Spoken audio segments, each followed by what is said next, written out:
Hey Blue Table fans, today we're going to take a look at my Box O D&D books.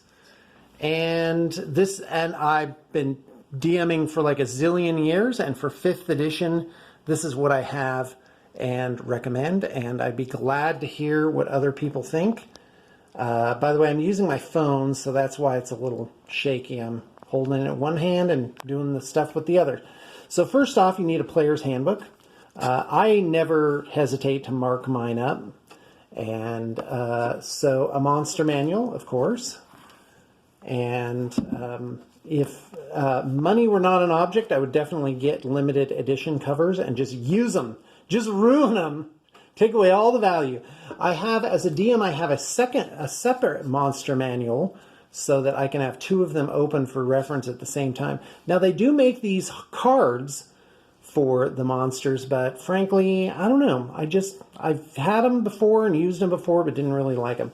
I have this notebook, which I'll show you presently, and then I have just this binder, which I just tear sheets out and use it to track hit points and stuff like that. One recent thing I've been doing is I assign a player to track all the hit points of all the monsters and everything, and it keeps that person engaged and it takes the job off of me. And I just have them warn me when people get down to half hit points. Now here's a couple of classic Dungeons & Dragons modules, which I'm adapting and running right now. Shrine of the Kuatoa. I know it says Descent into the Depths of the Earth, but it used to be 2 separate modules, D1 and D2, which are now combined, or now meaning in like 1983 or whatever. So anyway, Shrine of the Kuatoa is actually D2, and that's what I'm running right now for my online group. I'm just now finishing up Isle of Dread, which I definitely made my own. I'm going to be running Queen of the Demon Web Pits soon. Again, my own version of it in my online game.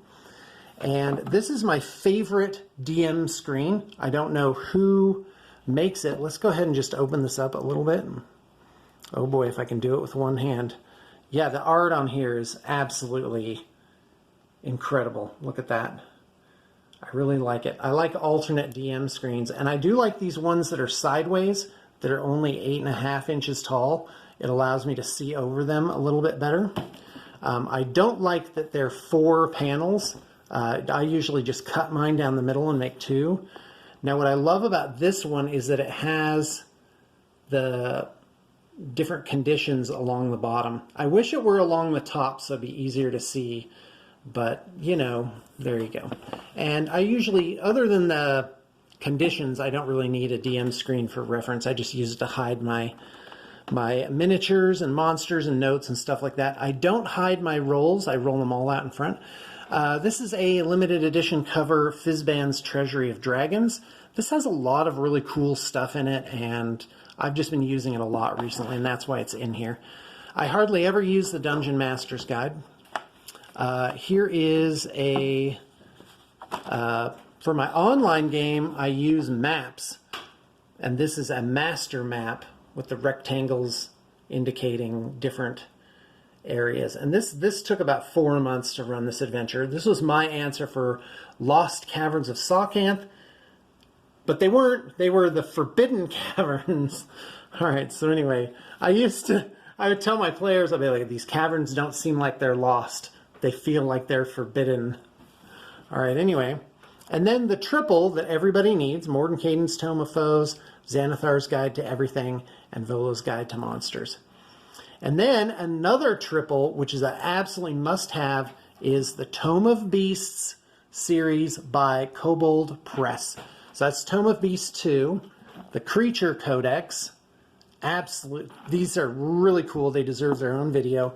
And of course, the Yol Tome of Beasts, the first one they put out. So here's some these are my basic books. This is my DM's kit. For my in-person with miniatures game, I decided to do handwritten notes only, nothing typed. And so I used this really cool old binder that I had, and I was all handwritten, pencil and paper only. Guys, this is old school, and we're on like session 18 now, and I had a really good time running it. All right, thanks for tuning in.